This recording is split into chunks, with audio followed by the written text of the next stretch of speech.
Você ter resistido até aqui é a prova de que o Senhor te ama, que esse amor te persegue, que a bondade dele está com você. E se ele fez lá atrás, ele vai continuar fazendo todos os dias da sua vida. Como o salmista diz lá em Salmos 23:6, certamente, certamente, certamente, fala assim, certamente, a bondade e a misericórdia do Senhor vai me perseguir todos os dias. Vai perseguir a minha família, o meu cônjuge, os meus filhos, os meus netos, toda a sua descendência.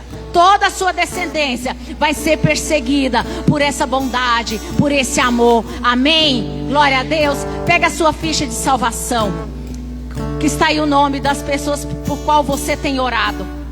Você precisa levantar diante do Senhor, já como alguém que já vê. O Senhor vai querer colocar visões, uma imagem no seu coração. Quando Deus deu uma imagem de uma descendência para Abraão, ele era estéril, ele não tinha nenhum filho. Você precisa visualizar a sua parentela toda salva. Você precisa visualizar os seus filhos casados, com netos. Você precisa visualizar você e seu cônjuge cultuando ao Senhor juntos. Você precisa visualizar, à medida que você ora, gera imagem no seu coração. Gera imagem de uma família que dá um bom testemunho. Gera imagem. Permita o Senhor te mostrar, gerar no seu coração. E você não vai andar pelo que você vê, mas você vai andar pelo que você crê. Amém? A palavra do Senhor diz que é da vontade dele que todos sejam salvos.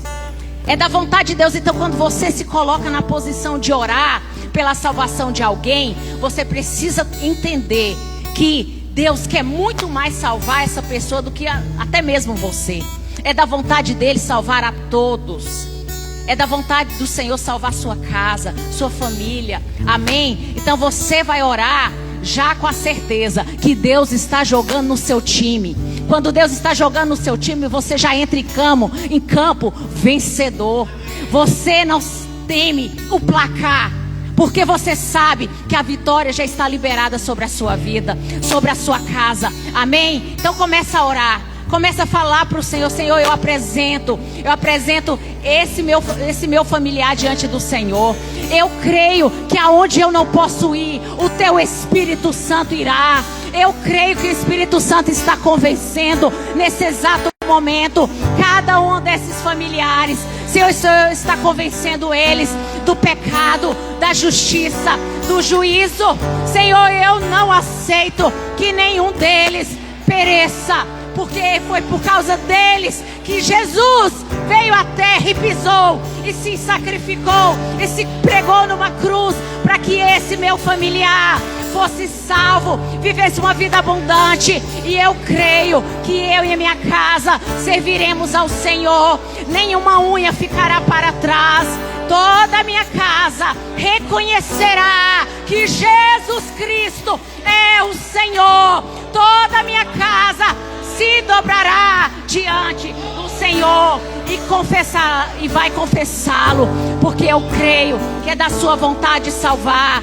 É da sua vontade. O Senhor já pensava neles quando o Senhor estava ali naquela cruz. Foi por causa deles. O Senhor já tinha cada um deles com o nome gravado na palma das mãos.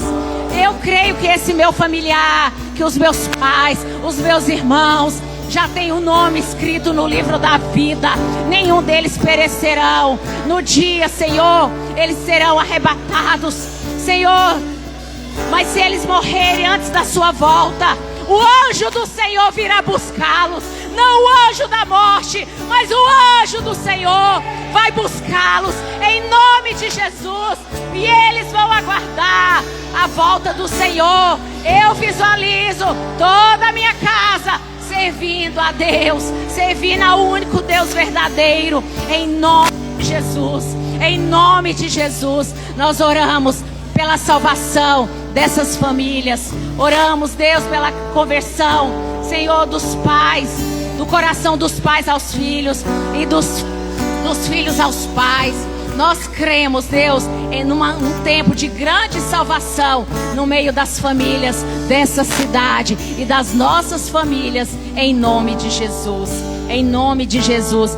Levante seu papel e repete assim comigo: eu creio que a minha casa é totalmente salva.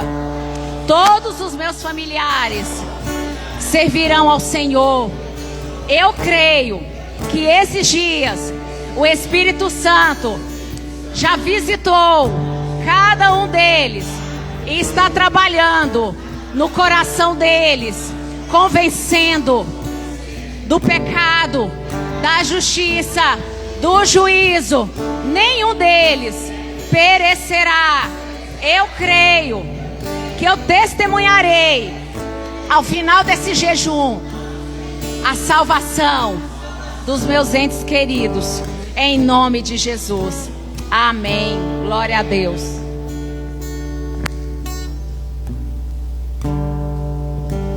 Amém, irmãos. A graça e a paz, boa noite. Pode sentar no seu lugar.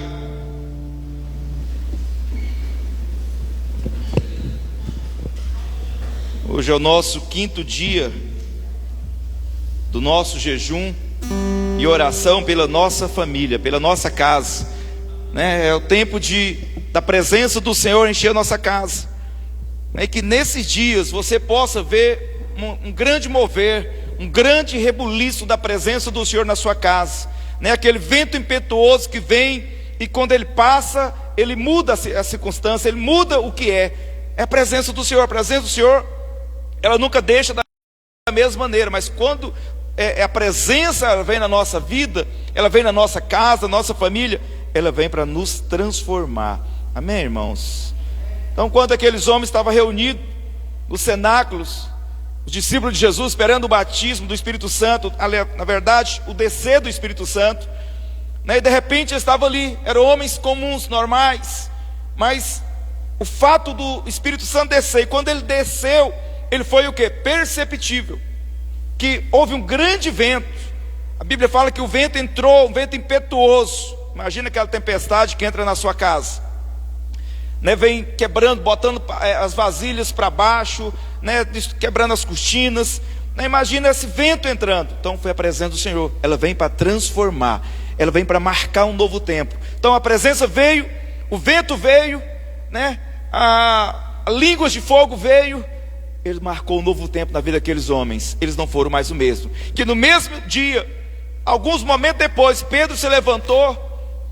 O Pedro que tinha negado Jesus, ele já não era mais o mesmo Pedro que negava Jesus. Agora ele era o Pedro que encarava todas as situações para pregar a palavra do Senhor. Ele era Pedro agora que não media esforço para levar a palavra à frente. Ele era aquele que falava para os maiorais, para o policial: importa obedecer a Deus do que aos homens. Então agora o Pedro era um outro homem, uma nova pessoa. Então quando a presença do Senhor vem na sua casa, ela traz mudança. Então deixa trazer, vai mesmo, às vezes vai tirar coisa do lugar, né? O vento vai vir, a presença vai vir, vai mudar muita situação, vai fazer um rebuliço, mas é para algo melhor na sua vida. Amém, irmãos? São dias da presença do Senhor na nossa vida, 21 dias. Hoje é apenas o 5º dia, né, do nosso jejum e oração pela nossa casa, pela nossa família. Nada é tão resistido no mundo como as famílias. A família é resistida, né? E é em todos os aspectos. A vida financeira da família, a vida conjugal da família, os filhos são atingidos. O diabo ele se levanta, né, para trazer algum transtorno na vida familiar, porque destruiu a família. Irmãos, a base da sociedade está acabada, está destruída, porque a base é a família. O Senhor trabalha na família, Ele trabalha ali primeiro na vida dos pais, depois vem os filhos, e os filhos são as gerações seguintes. Então se os pais falhar com a geração que vai estar à frente, nos próximos 5, 10, 20, 30 anos, essas gerações seguintes, elas serão uma geração fracassada, porque os pais falharam, né? E o diabo ele faz de tudo para os pais falhar na condução dos seus filhos. O diabo faz tudo para trazer uma confusão na vida dos casais. Para quê? Para trazer separação, conflito, dificuldade. A pessoa vive 20 anos, 30 anos debaixo de de um conflito, de uma situação que é fora do normal. E às vezes você pode até considerar normal, mas não é. Não é. É o inimigo tentando destruir a sua vida, o seu casamento. Então nesses dias nós separamos para orar pelo seu casamento, para ministrar na sua vida sobre o casamento, para orar pela sua família, pelos seus filhos, para você viver algo novo, uma realidade nova na sua casa, com a presença do Senhor. Amém, irmãos? Hoje, a palavra que eu quero ministrar para os irmãos é: o amor é com firmeza. Nós ministramos ontem falando sobre os segredos da liderança masculina, e hoje nós vamos falar sobre a firmeza do amor. Então isso aqui, irmãos, é para você viver no Senhor. O centro da nossa vida, o centro de vivermos algo novo na nossa vida é em Cristo. Cristo é o centro. Cristo é o centro da sua vida. Você não consegue colocar isso em prática se Cristo não for o centro. Primeiro você precisa conhecer Cristo. Primeiro você precisa ter experiência com Ele, com o amor dEle, para depois você trazer isso para a sua vida. Porque você pode falar: não, eu vou ser essa pessoa, eu vou ser esse homem agora, eu vou exercer agora esses segredos de uma liderança masculina. Eu vou ser esse homem, essa mulher que ama, mas que é firme. Mas você não consegue ser naturalmente. Você não pode ser. Não tem como, porque o casamento é do Senhor. E o casamento cristão, ele tem 3 pessoas que fazem parte dele. 3 pessoas, nós já falamos aqui. Quem são as pessoas?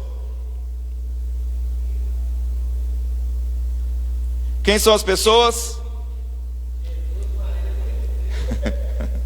Vamos falar na ordem, vou falar de novo para você aprender e decorar. Jesus, marido e a mulher. Cristo é o cabeça do homem, o homem é o cabeça da mulher. Então são os 3. Os 3, e o primeiro é Cristo. Cristo é o cabeça do casamento. Ele começa no governo do homem, e o homem transmite para a mulher, porque a mulher veio veio do homem. Os 2 se tornam uma só carne. Então primeiro veio o homem. Então o governo é Cristo, homem e mulher. Cristo, homem e mulher. É os 3. Se o seu casamento não tiver os 3, se Cristo não for o elo principal, não for, por isso que ele é o primeiro. Se ele não for o principal, todo o restante está falido. Se você não traz Cristo para dentro do seu casamento, da sua casa, da sua família, a base está destruída. Não vai funcionar. Não vai prosperar seu casamento. Não, mas eu fiz um curso ali, 10 passos para o casamento feliz. Não vai funcionar, meu irmão. Não tem como funcionar algo que só o Senhor pode fazer funcionar. Seu casamento, você casou com uma pessoa que é estranha a você. Vocês viveram aí pelo menos 20 anos, 25 anos, vivendo uma vida, vivendo uma cultura, uma criação diferente. O seu nível de caráter, o seu nível de ética é um.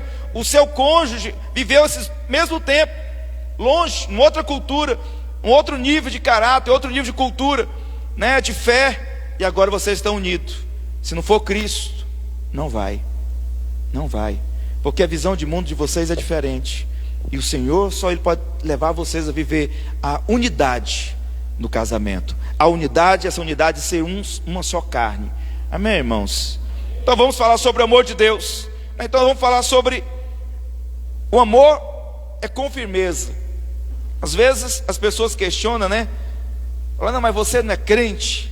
Como é que você está tendo essa posição? Como é que você está tendo essa postura? Mas crente não é amoroso, crente não é humilde, crente não é paciente, crente não é isso, crente não é aquilo. Sim, irmãos, crente é tudo isso. Crente é amoroso, é gracioso, é perdoador. Crente é paciente, é bondoso, misericordioso. Tudo isso o crente é, porque essa faz parte de Cristo, os frutos do Espírito Santo.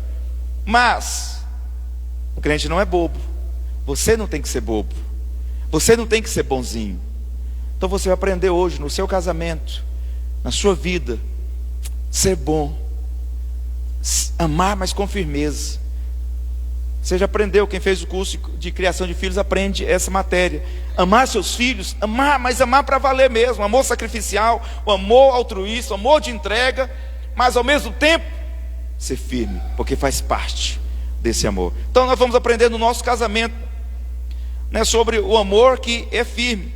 Você sabe que o amor de Deus realmente, ele vai produzir mudança em nós. O amor de Deus, ele veio para produzir mudança em você. Não tem como você ter experiência com esse amor de Deus e continuar sendo o mesmo, a mesma pessoa. Quando nós nos expomos ao amor de Deus, nós somos o quê? Transformado. O amor de Deus é como quando você está no sol. O que acontece se você ficar muito tempo no sol bronzeando? Aliás, se você ficar muito tempo no sol, você vai ficar bronzeado, né? Ou queimado também, se depende do tempo, né? A exposição ao sol, você vai ter uma mudança radical, e você não tem que se esforçar para ficar bronzeado. Basta você se expor ao sol.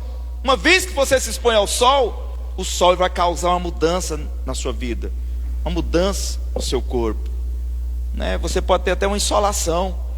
Também a mesma maneira, quando nós nos expomos ao amor de Deus, vai acontecer uma mudança na nossa vida, né? E você não precisa ter medo de se expor ao amor de Deus. Você precisa se expor, simplesmente se expor. Ou à medida que você se expõe, não precisa de força para ser mudado. Algo vai acontecer na sua vida, uma mudança vai acontecer na sua vida, que é de Deus que vai trazer. É Ele é o sol da justiça, Ele vai trazer essa mudança na sua vida. Você está pensando que para mudar você, no seu casamento, na sua família, é um esforço que foge do seu contexto. Você não consegue trazer a mudança. Não, você só precisa se expor ao Senhor, se expor à mudança do amor de Deus na sua vida. Assim como os discípulos, eu falei que os discípulos foram mudados uma vez que eles se expuseram ao Espírito Santo. O Espírito Santo veio e mudou aqueles homens. Éramos medrosos, homens simples, mas se tornaram em grandes homens de Deus, em grandes apóstolos.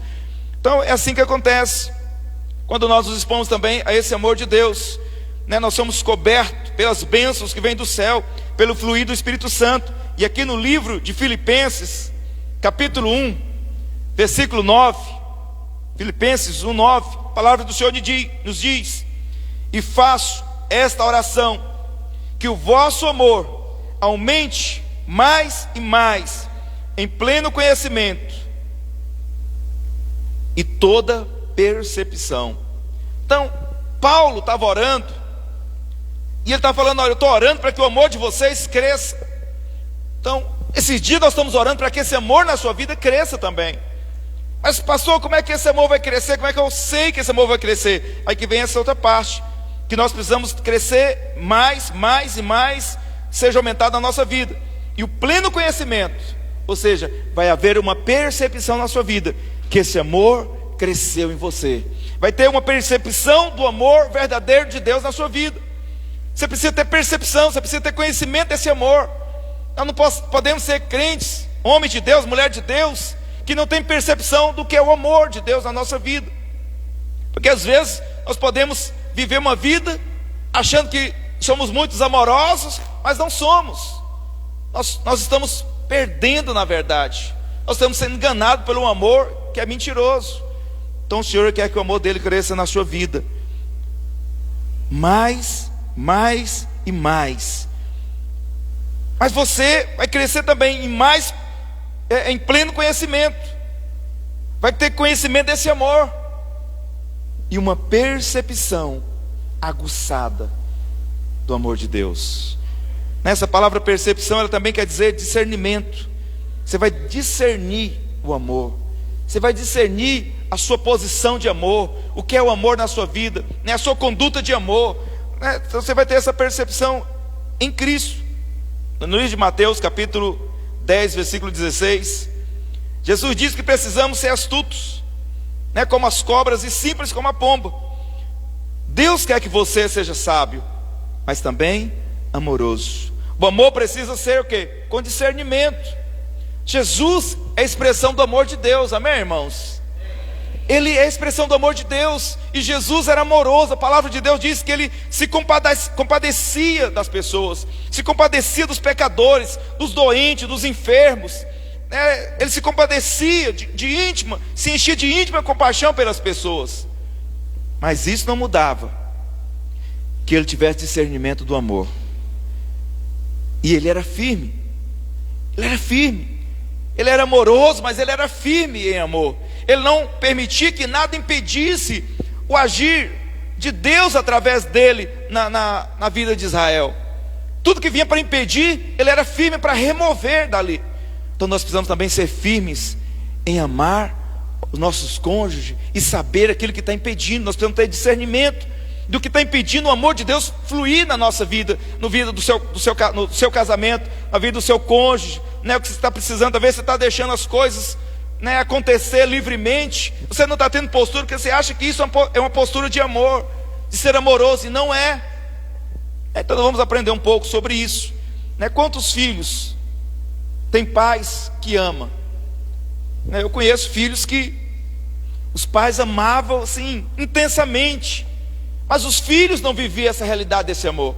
Os filhos cresciam e iam embora. Eles não valorizavam o amor dos seus pais. Não importava quanto o pai amava e demonstrava esse amor. Por quê? Porque é uma maneira de amar. Existe um caminho do amor. O amor, ele não é permissivo. O amor, ele não é aquele amor que permite tudo em nome de um amor. Fala, não, eu amo meu filho, né? Eu faço tudo para meu filho, tudo que meu filho quer é porque eu amo ele demais. Então tudo que ele pede eu dou, tudo que ele quer fazer eu deixo fazer, porque eu amo ele demais. Isso é amor, não é um amor de Cristo. Isso é um amor permissivo. Você vai criar uma criança, um filho que acha que tudo é permitido. Uma criança vai crescer sem respeito, sem limites. Então o que o pai teve com esse filho? Não foi amor. Ele pensou que ele estava amando, porque ele estava sendo um pai amoroso demais, né? Um pai carinhoso demais com o filho, porque talvez o pai dele, seus pais, eram pais mais, de uma criação mais antiga, que não dava tudo para o filho, né? Às vezes tolhia muito o filho. Meu filho não pode fazer isso, não pode fazer aquilo, não pode sair com seus amigos, não vai para aquilo, não faz isso, não faz aquilo. Não, o papai não pode dar isso, não pode assistir esse programa. Mas aí ele cresceu e falou, não, agora eu vou deixar meu filho fazer tudo, porque eu amo demais meu filho, eu sou amoroso com ele. Não, ele está sendo permissivo. E esse amor não é o amor de Deus, não é o amor que você precisa ter. Então nós precisamos ter o quê? Clareza do amor de Deus, discernimento para saber como amar e ser firme no amor. O amor não pode ser permissivo na sua vida. Você não pode permitir certas coisas no seu casamento, você não pode permitir certas situações na sua família, na sua casa, com seu cônjuge. Nem você pode se permitir certas atitudes suas em nome desse amor.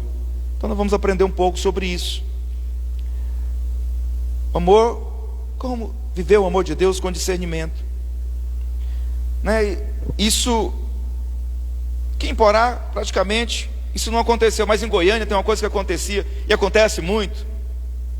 Tem umas pessoas lá em Goiânia que elas não gostam, cidade grande, né? Metrópole. Então tem gente de tudo quanto é tipo. Aí tem umas pessoas que eles não gostam de trabalhar. Tem uns homens que não gostam de trabalhar. E o que eles fazem? Eles descobriram um caminho. Goiânia é uma cidade de muitas igrejas, uma cidade grande. Então o que eles fazem? Eles saem de igreja em igreja pedindo uma cesta básica, pedindo uma ajuda financeira, pagamento da água, pagamento da energia. E vai lá na videira. Em Goiânia já atendemos muitas pessoas assim, né? E até a gente descobrir, né? Então quando a gente descobre, o que a gente faz? A gente corta. Ah, pastor, mas você está sendo ruim, você está sendo mal com essa pessoa. Não, nós não estamos sendo. E também nós estamos deixando de ajudar uma pessoa que necessita para ajudar uma pessoa que é à toa, que está só passando de prédio em prédio, igreja em igreja, para buscar ajuda, porque ele não quer trabalhar. E a igreja não está faltando amor, não. Ela está guardando a igreja, ela está guardando os recursos da igreja para abençoar de fato quem precisa. Então lá acontece muito isso. Então às vezes as pessoas olham e falam, mas aquela igreja, ela é grande, ela tem condição, mas não quer ajudar o fulano. Mas ela não sabe quem é o fulano. O fulano é uma pessoa à toa, não quer trabalhar, não gosta de trabalho, mas ele quer ficar de prédio em prédio, igreja em igreja, pedindo coisas. Então em Goiânia tem muito isso, né? E às vezes as pessoas compreendem, falam, não, mas tem que ajudar, tadinho, ele está precisando, ele está isso, ele tem uma família. Pois é, irmãos, a ajuda é no momento de crise, no momento que a pessoa está desempregada, no momento que a pessoa está passando um aperto, né? Não é essa ajuda que, não, eu vou ficar aqui em casa, sem fazer nada, e vou na igreja, na Assembleia de Deus, na Deus e Amor, na Luz para os Povos, não sei mais aonde, buscar ajuda. Não, não é isso. Deus, nós já aprendemos aqui, primeiro dia de lição, primeiro dia de culto do jejum, Salmo 128, o homem que teme ao Senhor, ele é o que? Bem-aventurado, do trabalho das mãos dele, ele vai comer, vai ser feliz e vai ser próspero. Essa é a promessa de Deus para nós, essa é a promessa de Deus para os homens. Então, quando nós deixamos de ajudar esse tipo de pessoas, nós estamos fazendo, na verdade, um bom serviço para ele, né? Para que ele tome o quê? Uma atitude. Então, o amor, ele precisa ser com sabedoria, com discernimento. Talvez você está gastando energia em algo que não precisa. Você está gastando energia com uma pessoa que não precisa, numa situação que não precisa. Mas em nome do amor, você está gastando a sua energia, o seu recurso. A gente sempre aconselha, né, sobre isso. Então, nós somos amorosos. No livro de Mateus, capítulo 5, versículo 39, Jesus, no sermão do monte, ele fala algo, e que às vezes nós interpretamos mal. Projeta para nós em Mateus 5,39. Porque em Mateus 5,39 a palavra fala que se alguém nos der um tapa do lado direito do nosso rosto, nós devemos dar o outro. E depois, lá no 41, ele nos dá um segundo exemplo. Se alguém nos obrigar a andar uma milha, nós devemos ir 2 milhas, 1 milha a mais com essa pessoa. Mas muitas vezes esses textos, eles é muito mal interpretado.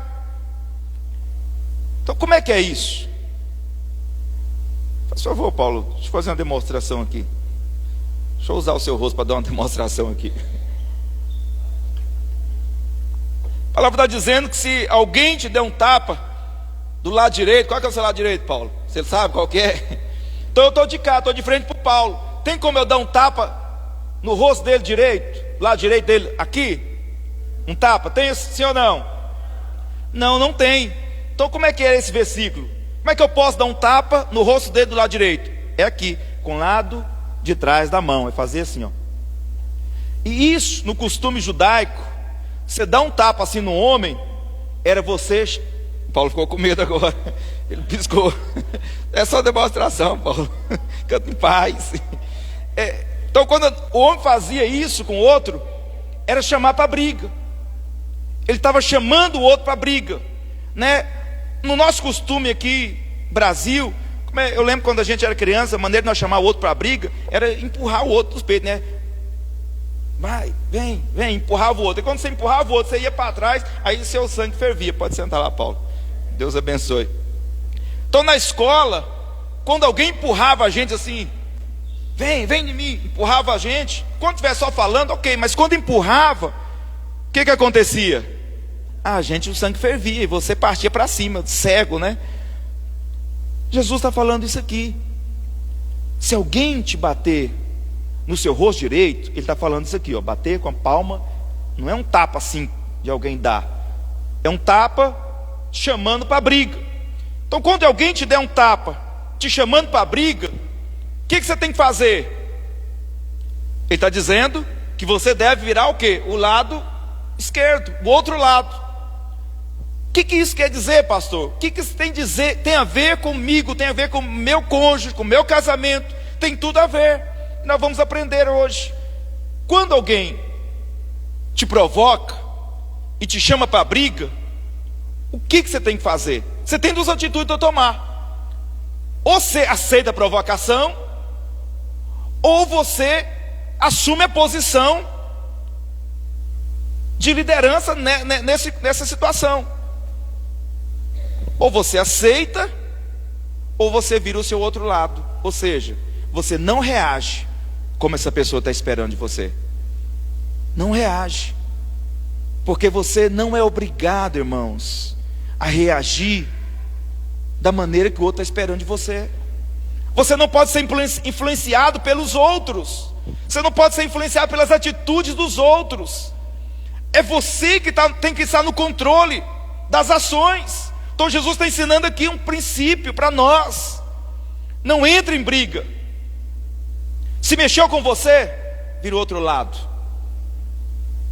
Ou seja, a sua atitude vai deixar o outro desconcertado. O outro está esperando você avançar nele. O outro está esperando você reagir. Mas você faz o quê? Você não reage. Você não lida conforme o outro lida com você. É isso que o Senhor está ensinando para nós. O amor é você não reagir em certos momentos. Aqui está falando quando relacionado a você. Vamos supor que o seu cônjuge, de repente, lá um dia começa a discutir com você. E começa a discutir e atacar você com palavras. O que ele está esperando de você? Que você reage, que você fala. E aonde essa briga vai parar? Aonde esse conflito vai parar? Só Deus sabe, né? Você precisa ter um controle. Quando um reage, quando um te chama para briga, você precisa assumir o controle da sua vida. Irmãos, isso vale para qualquer área da sua vida, não é só no seu casamento, não. Você tem que assumir o controle. Você não pode deixar o outro te conduzir. Não, é você que conduz. Você que tem que conduzir. Fala, não, o outro me chamou para briga, agora eu vou. Não, você tem que fazer a vontade do outro. Você tem que fazer o que o outro quer. Não. Você dá o outro lado. Ou seja, você não reage. Você tem uma outra atitude. A sua posição é outra. Então o que é uma questão que nós queremos muito? Quando somos provocados, reagimos de acordo com a provocação. É tudo que o inimigo quer. É tudo que as pessoas querem. E o inimigo ele causa situações na sua vida só para você reagir, só para te esprevitar, para que você possa reagir. Então você precisa aprender o quê? O que o Senhor está ensinando. A você ter sabedoria para lidar com as coisas, ser astuto, mas também ser simples como a pomba. Você precisa perceber quando as coisas estão fora do contexto na sua vida. Você precisa entender, às vezes uma situação pode virar um inferno na sua vida, pode virar algo ruim, uma semana, um mês ruim na sua vida. Por quê? Porque você reagiu quando você não precisava reagir. Então o Senhor está nos ensinando. Versículo 5:41. Ele dá outra ilustração. Aqui nessa ilustração, você sabe que Israel naquele tempo ele estava debaixo do governo dos romanos. E então os romanos, tinha uma lei lá dos romanos que obrigava que se um soldado romano chamasse alguém de Israel para carregar as tralhas dele, a bolsa dele, a mochila dele, essa pessoa era obrigada a levar por 1 milha. Mas o Senhor está ensinando aqui, fala, não, se alguém te pedir para andar com ele 1 milha, não vá só 1, vá 2. Porque quando você, ele está te obrigando aí, mas a outra, você não está sendo obrigado. Você está indo por livre e espontânea vontade. Você vai porque você quer. Você assume o controle. Você não é obrigado a ir até o final, né? Você tem um controle da situação. Ele te obrigou, mas a outra, você assumiu o controle. Agora você está no controle. Não, eu vou levar a sua tralha. Não, mas agora não precisa. Não, mas agora eu vou levar. Pode deixar comigo. Eu vou 1 milha com você. Eu vou 1 milha com você. Então nós precisamos aprender sobre não deixar as pessoas ou as situações, ou nós reagirmos de acordo com as situações da nossa vida, diante das pessoas. Assume o controle da sua vida, assume o controle das suas ações, né? Não reaja de acordo com o que as pessoas estão esperando de você. Muitas vezes, irmão, no seu casamento, o inimigo sabe que um pouquinho só de fogo pode incendiar toda a floresta. E ele pode usar uma situação para trazer um conflito na sua vida. Mas você tem que reagir. Nós queremos, no nosso casamento, nós queremos sempre estar por cima. Sempre. Alguém quer dar a última palavra, é igual criança. Eu vejo meus filhos lá e eu sempre ensino isso para ele. Um fala um negócio. Ah, não, por que você não pegou isso aqui? Ah, não, porque eu não quis. Aí o outro, não, mas por que não sei? Ah, mas... Aí eu já entro. Eu já ensino a calar. Porque cresce. E nós adultos ficamos assim, parecendo criança. Aí um fala, o outro responde. Um fala, o outro responde. Por quê? Porque está reagindo de acordo com o outro. O que começou, em vez de você diminuir a tensão, você faz o quê? Você reage à provocação. Aí o outro se sente provocado também. Aí começa o conflito, começa a briga. Aí esse conflito no seu casamento vai buscar o quê? Coisas lá do passado, coisas do ano passado, do 10 anos atrás. Tem uma palavra que o pastor Luiz ministrou para nós um certo tempo. Acho que foi lá em Caldas Novas, no evento de casais. Palavra que eu nunca esqueci dessa palavra. Ele fala que existe 2 tipos de pessoas: os que desarmam a bomba e os que ativam a bomba. Eu quero perguntar para você, quem que você é? Você é o que ativa a bomba ou você é o que desarma a bomba? Porque o diabo, ele é o tempo todo jogando bomba na sua vida, jogando aquela granada. Você pode puxar o pino e deixar explodir, ou você pode aprender a desarmar essa bomba. Eu ouvi essa palavra e eu tomei ela para mim. Eu falei, eu vou ser um desarmador de bomba. E eu sempre, já tem um tempo, já conversei muito com minha esposa sobre isso. Não, nós vamos desarmar as bombas. Eu falei para ela, você precisa desarmar a bomba. Porque tem hora que eu estou estressado. Você também, nós somos assim. Sim ou não, irmãos? Sim ou não? É só eu que estresso? Não, né, Jonathan? Tem hora que eu estou estressado. Aí talvez eu dou uma resposta meio atravessada. Eu falo às vezes estressado com ela. E o que ela tem que fazer com isso? Aprender a desarmar a bomba. Ela tem que desarmar, porque se não desarmar vai virar uma confusão. E nós aprendemos, graças a Deus. Nós aprendemos. Tem vezes que eu dou uma resposta, eu penso, ixi, agora ela vai ferver. Aí não ferve. Eu falo, graças a Deus aprendeu, né? Aí quando você fala uma palavra, você reage de uma maneira, e o outro não ferve, como é que você fica? Você fica envergonhado, fala, meu Deus do céu, o que eu falei, o que eu fiz? Não precisava de tudo isso. Mas também era da mesma maneira, eu aprendi a desarmar as bombas. Então tem hora que ela está estressada, tem hora que ela não está no bom dia, e eu aprendo o quê? A desarmar. É como virar o rosto para bater do outro lado. Eu falo, não, deixa para lá, não vou reagir, eu me entrego, não vou agir de acordo com o que você quer. Porque muitas vezes, irmãos, o problema não é o seu cônjuge, não é o seu marido, não é a sua esposa, é o diabo. Ele está colocando a bomba na sua frente, na sua vida. Vai explodir vocês dois. Você está pensando que o que vai se dar mal é só ela ou é só você? Não é, é os dois. Vai explodir, você precisa aprender a desarmar a bomba. O Senhor está nos ensinando isso. Aprenda a desarmar as bombas. Aprenda a lidar com seu cônjuge. Aprenda a lidar com seus filhos. Aprenda, o filho vai crescendo, Vai chegando a idade das filhas do Jonathan, Mas elas são princesas do Senhor Jesus, Não tem essas atitudes, Alana? Mas de repente você tem um menino grande lá, já 17 anos, 18 anos. Você fala com o menino, engrossa o pescoço. Aí qual é que é a sua vontade? De meter logo a mão, não é isso? O pai quer logo agir na força. Menino, você está falando de jeito comigo? Vem cá, deixa eu te ensinar. Mas muitas vezes é só uma cilada do diabo para tirar o seu filho de perto de você, para fazer ele perder a admiração que ele tem com você, para que você começa, essa bomba vai te levar ao quê? Espancar o seu filho. Aí você precisa ter discernimento no amor. Discernimento. Você precisa ser alguém que ama com discernimento. Precisa ser firme, precisa tratar com firmeza, mas com discernimento. Você precisa entender. Então assuma o controle das suas ações,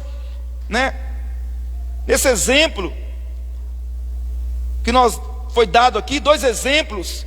Você não tem que reagir de acordo com o que as pessoas colocam diante de você, mas tem um controle. Tem um controle. Você está no controle?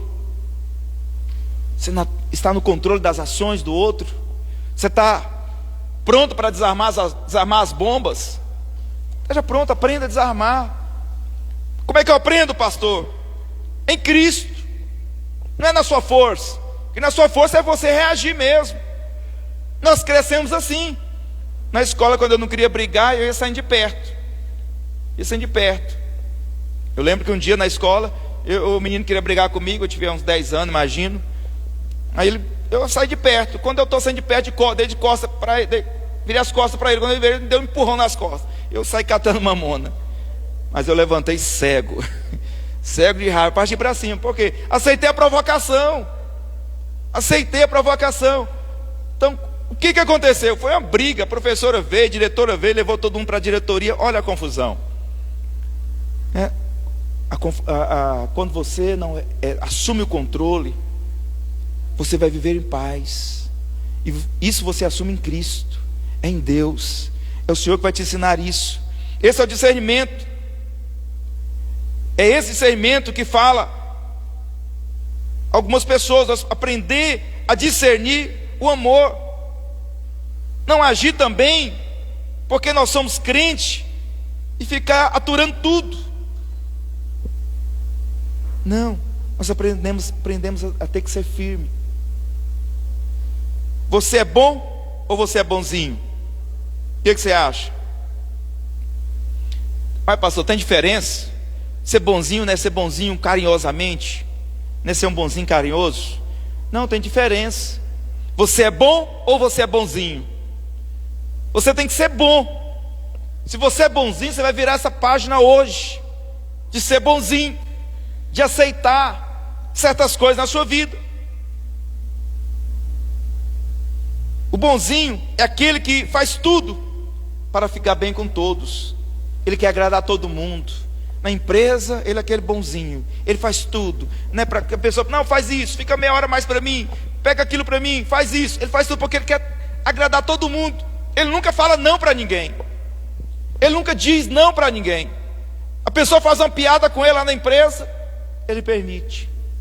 Faz uma piada com relação à família dele, com relação à esposa dele, ou ao esposo dele, ele permite.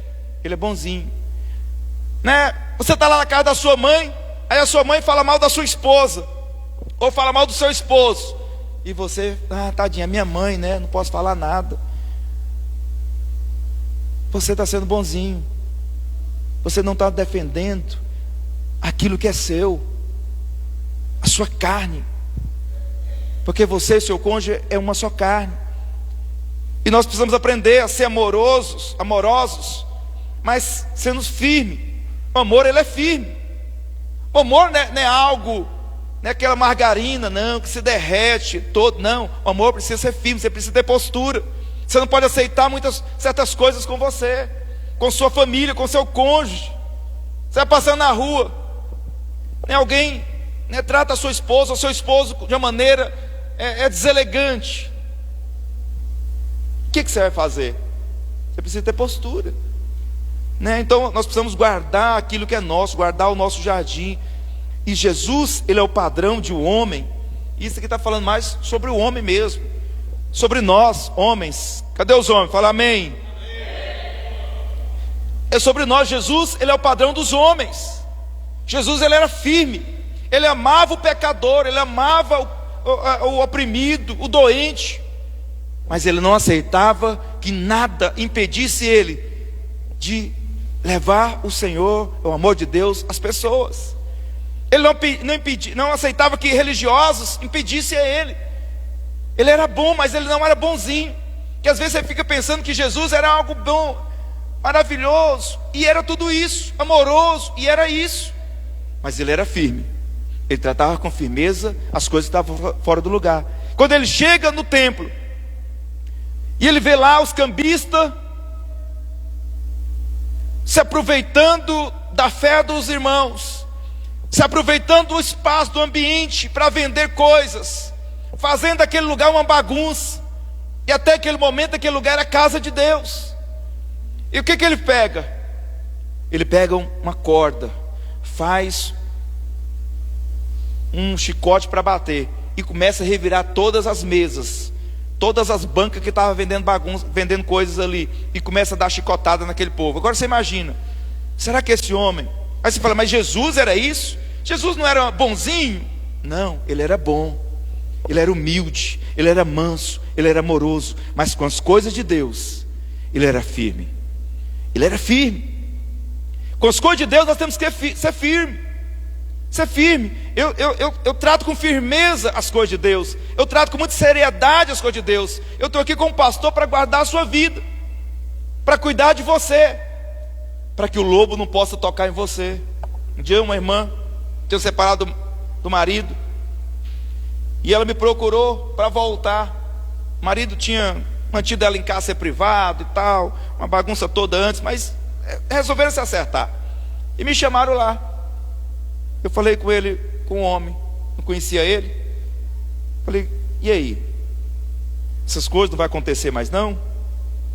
Porque se você quer voltar, eu acho que é uma decisão de vocês, mas uma vez que você volta com o pastor dela, eu vou querer ter acesso lá na sua casa. Eu vou lá, mais minha esposa, ver se está tudo bem, né? Se as famílias dela estão indo lá, se você está permitindo as famílias visitar. Porque se não tiver, se a gente ligar e ela não atender porque você está impedindo, aí nós vamos agir. Ela não vai ficar aqui sendo sua escrava. Nós vamos chamar a polícia. Por quê? Porque eu não vou aceitar. Eu não vou aceitar certas situações. Ah, pastor, mas o senhor está sendo duro demais. Não, estou guardando a vida dessa mulher. Eu estou guardando a vida dessa irmã. É uma ovelha. Então eu estou mostrando para ele que, além da família, ela tem mais alguém que cuida. Tem pessoas que é por ela, né? Então nós precisamos guardar as coisas de Deus, mas você também precisa guardar aquilo que Deus te deu, que é a sua família. Guardar o seu cônjuge, guardar a sua casa. Você não pode permitir certas coisas. Jesus, ele era bom, mas não era bonzinho. Ele não aceitava certas coisas, certas brincadeiras com as coisas sérias. Você não pode aceitar brincadeiras com o seu casamento. Pessoas fazer gracinha com a sua esposa, fazer gracinha com o seu esposo. Isso fala mais do lado do esposo, no sentido de guardar a sua esposa, a sua casa, mas também a mulher. Às vezes você está lá na casa da sua sogra e fala, ah, mas aquela mulher sua é preguiçosa, hein? Ei, mas você casou com uma mulher preguiçosa demais. E aí, você marido, o que você vai fazer? Tadinha, minha mãe que está falando, né? Olha, quando eu casei com minha esposa, minha mãe, minha sogra, meu primeiro filho nasceu, Isaac. Minha mãe e minha sogra queria mandar dentro da minha casa. Não aceitei. Falei com minha mãe. Falei, não, mãe, aqui da minha casa não. Aqui meu filho vai ser criado do meu jeito com minha esposa. A gente vai criar da nossa maneira. Minha sogra da mesma maneira. Não, aqui é do jeito que nós vamos criar. Aqui dentro da minha casa, o móvel é do meu jeito, a comida é do meu jeito, é do jeito da minha esposa, o jeito que ela quiser fazer. Aqui somos nós que damos o pitaco. Aqui é eu e ela. Se tiver que discutir sobre alguma coisa aqui, é eu e ela, né? Então, assim, por quê? Talvez você pense que isso é demais. Não é. Imagina se minha mãe ou minha sogra fica dando pitaco. Estava dando pitaco até hoje, 17 anos depois, dando pitaco dentro da minha casa. Até hoje minha mãe fala disso, né? Ela não engoliu bem esse negócio até hoje, né? Não, porque na casa do seu irmão eu dou, né? Eu dou, mas na minha casa não. Na minha casa é diferente. Tem um marido, tem um cabeça, tem alguém que governa. Sou eu. As coisas vão acontecer de acordo com a gente. Minha esposa está lá, e se ela quiser fazer, mudar as coisas, ela vai mudar. Mas eu não aceito minha mãe falar mal da minha esposa. Graças a Deus nunca falou para mim. Minha sogra também, não sei se já falou para ela, mas a gente não aceita, tem essa postura de não permitir que nossos familiares falem mal um do outro, porque é a maneira de nós guardar. Nós somos bons, não bonzinhos de aceitar. A minha mãe falou, e agora, né? E tal, aí eu vou trazer isso para minha esposa. Não, nós nunca brigamos por causa dos nossos pais, nunca discutimos por causa dos nossos pais, nunca trouxemos problema deles lá para cá. Por quê? Porque nós decidimos a ter uma postura diferente. Você precisa ter uma postura diferente na sua casa. Marido e mulher precisa ter uma postura. Não pode aceitar os colegas, amigas, né? Os pais, o sogro, falar mal do cônjuge, do seu cônjuge. E você falar, é mesmo, né? Ah, tadinha dela, né? Ah, tadinho dele. Não, irmãos, seja firme. Fala, mãe, amor e carinho, a senhora é minha mãe, a senhora me criou, mas ela é minha esposa. Eu não posso aceitar a senhora falar mal dela. Eu não posso aceitar o senhor falar assim do meu esposo, ou da minha esposa. Você precisa pontuar essas coisas. Porque o amor precisa ser firme, você precisa guardar. Não basta dizer: amor, eu te amo. Eu te amo. Meu filho, eu te amo. Mas você não guarda ele. Você não protege o seu casamento. Você não protege sua esposa. Você não protege o seu marido. Ou seja, que amor é esse? O amor precisa ser firme. Ele precisa guardar. Adão era esse homem que não guardou o seu lugar. Não guardou o jardim. Então Jesus, ele mostrou o padrão de homem. Homem forte, valoroso, né? Ele ia contra tudo aquilo que impedia ele de fazer. Quando ele chegou num lugar, curou uma mulher de 18 anos com uma enfermidade. Os chefes da sinagoga ficou bravo com ele. Está lá em Lucas 13. E ele acabou com a raça desse povo. Chamou: vocês são hipócritas. Cada um de vós, né, não desprende lá da manjedoura no sábado o seu boi, seu jumento. Vocês são... Agora eu não posso libertar essa mulher que trazia 18 anos presa. Ou seja, Jesus não deixava. Ele usava o cajado para proteger suas ovelhas. O cajado fala da autoridade. Ele usava essa vara para afugentar o lobo. O lobo aponta para quem? Para o diabo, para o inimigo que vem. E você precisa usar a vara, não para bater no seu cônjuge, mas para afugentar o inimigo. Então Jesus, ele era alguém que era firme. Ele nunca foi firme com a prostituta, nunca foi firme com o cego, ele nunca foi firme com o leproso, mas ele amava. Mas quando alguém se colocava entre ele e aquilo que era a obra de Deus, através dele, ele se posicionava, né? Então como é que nós vamos lidar com a nossa vida? Então a palavra do Senhor nos ensina isso, sermos firmes no amor. Então, homens, não perca a sua masculinidade. Quanto mais unção de Deus na sua vida, quanto mais cheio do Espírito Santo você for, mais masculino você se torna. Quanto mais cheio do Espírito Santo, mulher, você for, mais feminina você se torna. Porque a presença do Senhor na sua vida te leva a ser o que você foi criado para ser. Uma mulher, uma esposa idônea, sábia, virtuosa. Um homem forte, que protege, que guarda, que supre a sua casa. Quanto mais você se enche do Senhor, mais você vai ser essa pessoa. Paulo também era esse homem que agia com firmeza, né? Ele foi pregar para um governador numa ilha, e lá tinha um homem, um mágico chamado Elimas, que tentava atrapalhar ele de pregar para o governador. Agora Paulo estava pregando para o governador e o mágico lá atrapalhando ele. Ele chamou aquele mágico de filho de Satanás e falou que aquele mágico ficaria cego, porque ele estava impedindo o agir de Deus, né, irmãos? O amor não é permissivo. Você quer avançar no seu casamento? Não seja permissivo no seu casamento. Não seja permissivo, homens, com certas coisas no seu casamento. Não permita, porque você acha que é normal. Não, não é. Você tem que posicionar, né? Muitas coisas que pode acontecer e pode dar brecha para o diabo agir. Toda mulher, pode preparar lá a ceia, preparada. Toda mulher é atraída por um homem de verdade. Você sabe que eu já fui líder de jovens em Goiânia.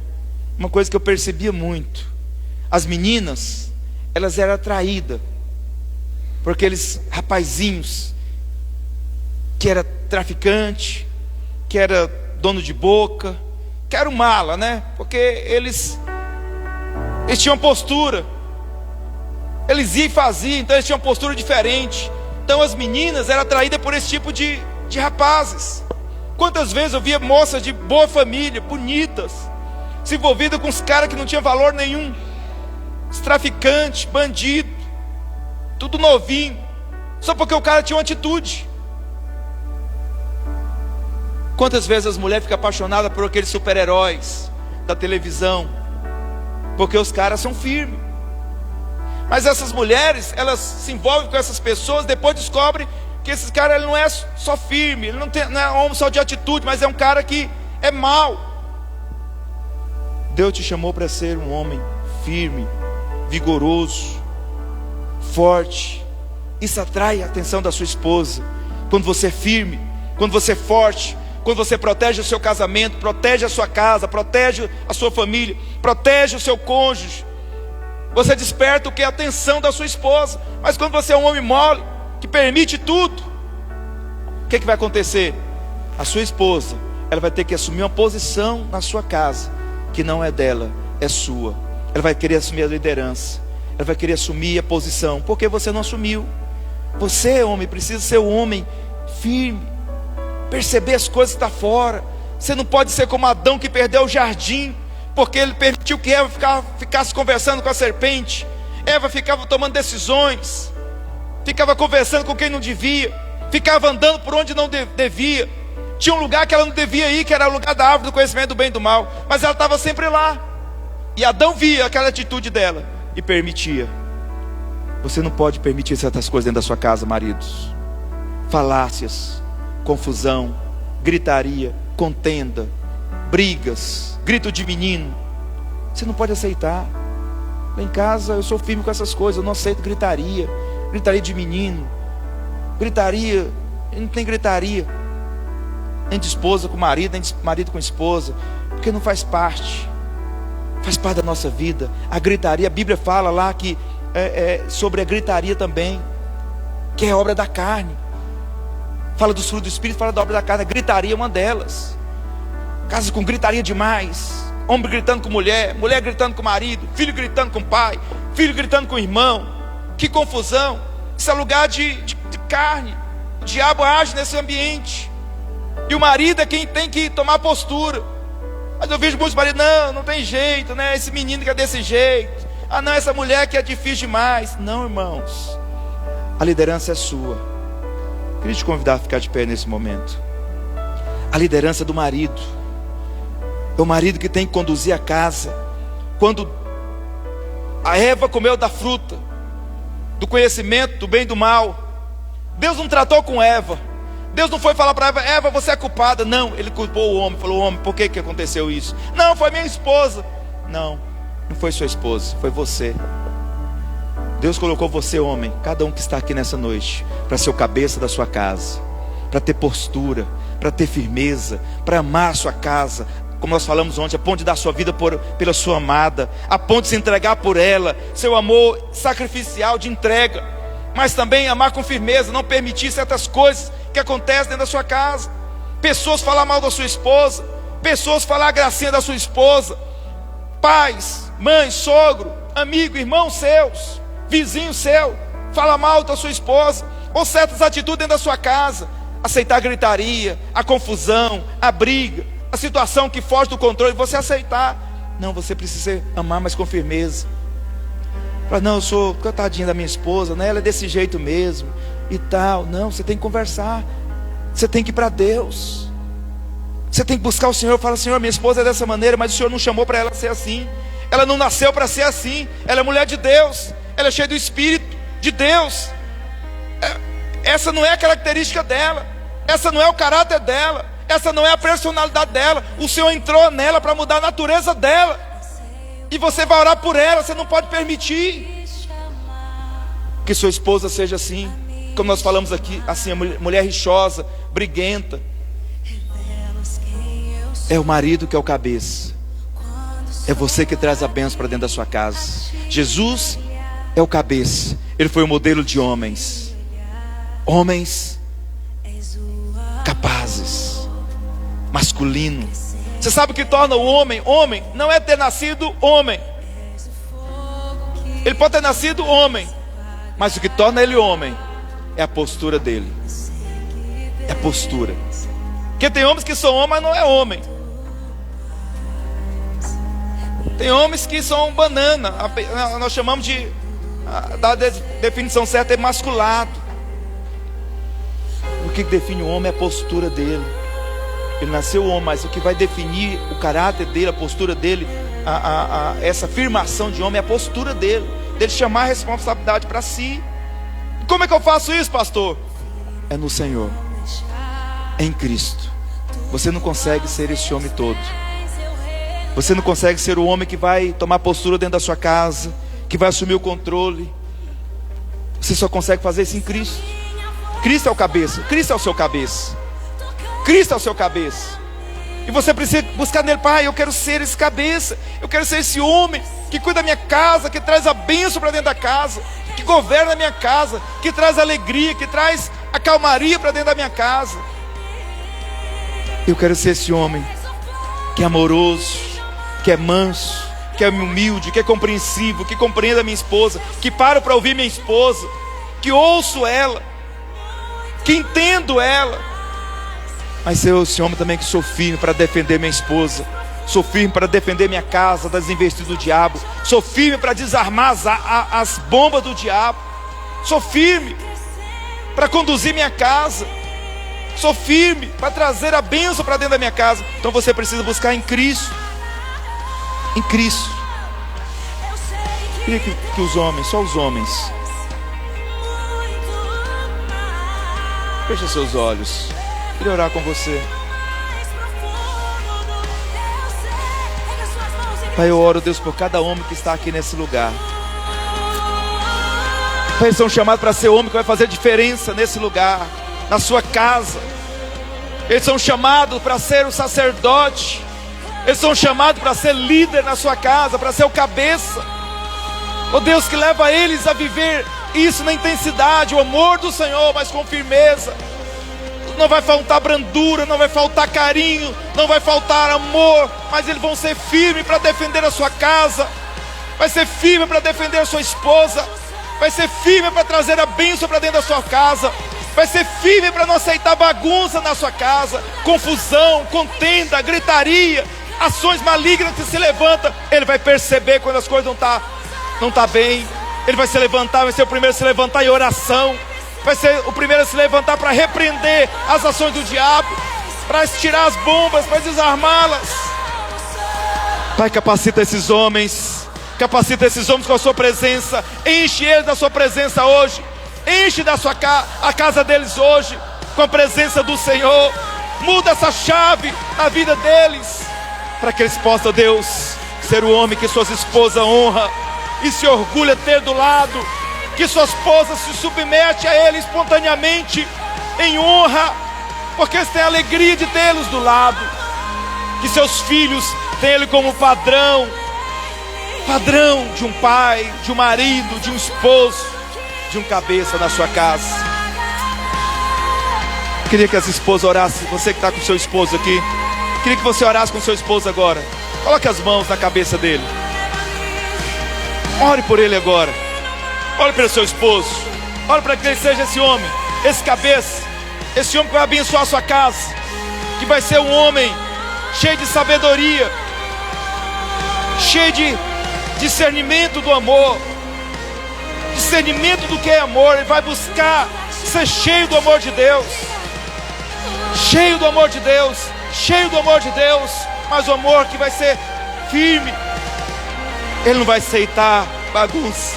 Ele vai guardar você, esposa. Ele vai guardar a sua casa. Ele vai suprir a sua casa. Ora abençoando ele. Ora liberando palavras proféticas na vida dele. Declara que ele é esse homem. Declara que ele é o líder da sua casa, ele é o cabeça. Que você é a esposa e você decide se submeter a ele em amor, como Cristo submeteu ao Pai. Honre o seu marido, abençoando ele hoje. Honre seu esposo, abençoando ele hoje, orando por ele, declarando palavras de bênção. Declare que ele é um homem inteligente, ele é um homem sábio, cheio do Espírito Santo de Deus. Que Deus te dê o melhor homem, o melhor esposo. É o esposo que vai conduzir você a cada dia para a terra que manda leite e mel. É o lugar da provisão, é o lugar da bênção. Oh Pai, em nome de Jesus, muda a história de casais hoje aqui, muda a história de esposos hoje aqui, muda a história de homens hoje aqui. Oh Deus, levanta homens como cabeça, homens fortes no seu espírito, Deus. o Senhor sendo o centro da vida dele, o Senhor sendo a força desse homem, o Senhor sendo a sabedoria desse homem, o Senhor ensinando esse homem a conduzir todas as coisas. Ele não é homem que se envolve em confusão, ele não aceita a briga, ele não aceita o desafio, mas ele conduz, ele está na liderança.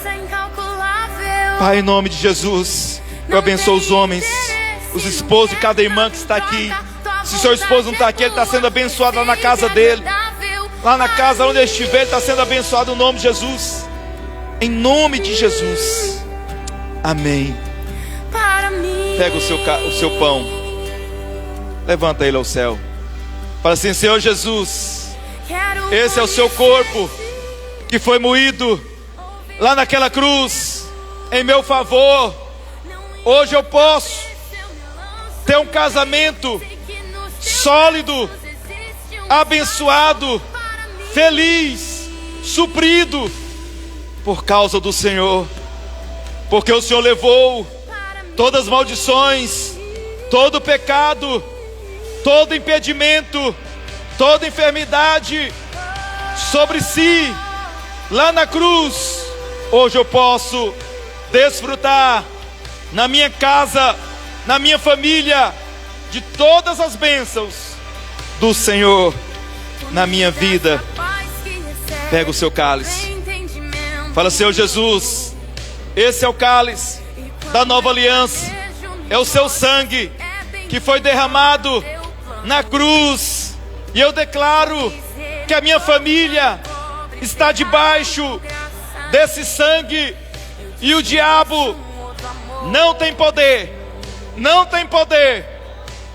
para tocar no meu casamento, na minha família, nos meus filhos. Mas eu declaro que nós estamos debaixo desse sangue, e nesse sangue nós somos guardados. Senhor Jesus, nós somos uma família bendita no Senhor, nós somos bem-aventurados no nome do Senhor, porque o seu sangue nos garante essa realidade, em nome de Jesus, amém. Pode cear com seu cônjuge.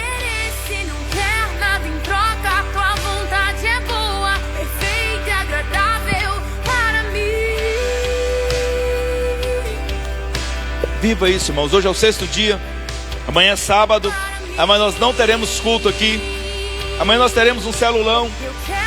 Vamos fazer um celulão, somente de comunhão, lá no Vaca Brava não, Vaca Brava em Goiânia, aqui no Lago Pôr do Sol, aqui no lago, vai ser ali de frente os pedalinhos, tem um lugar plano ali, quase de frente o Nerd Burg. Oi? É onde está o dinossauro agora.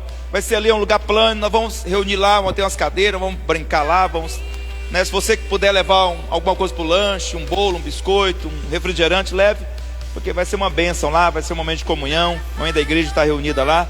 Convide mais pessoas para lá, estar conosco lá também, vamos louvar o Senhor naquele lugar. Esse é um momento de bênção na nossa vida como igreja, amém, irmãos?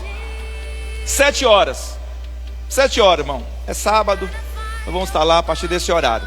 Deus abençoe você, cumprimente a pessoa que está do seu lado e declara: você está cheia do amor de Deus, e o Senhor vai te encher muito e muito mais do amor dele, com discernimento e sabedoria. Cumprimenta o seu irmão.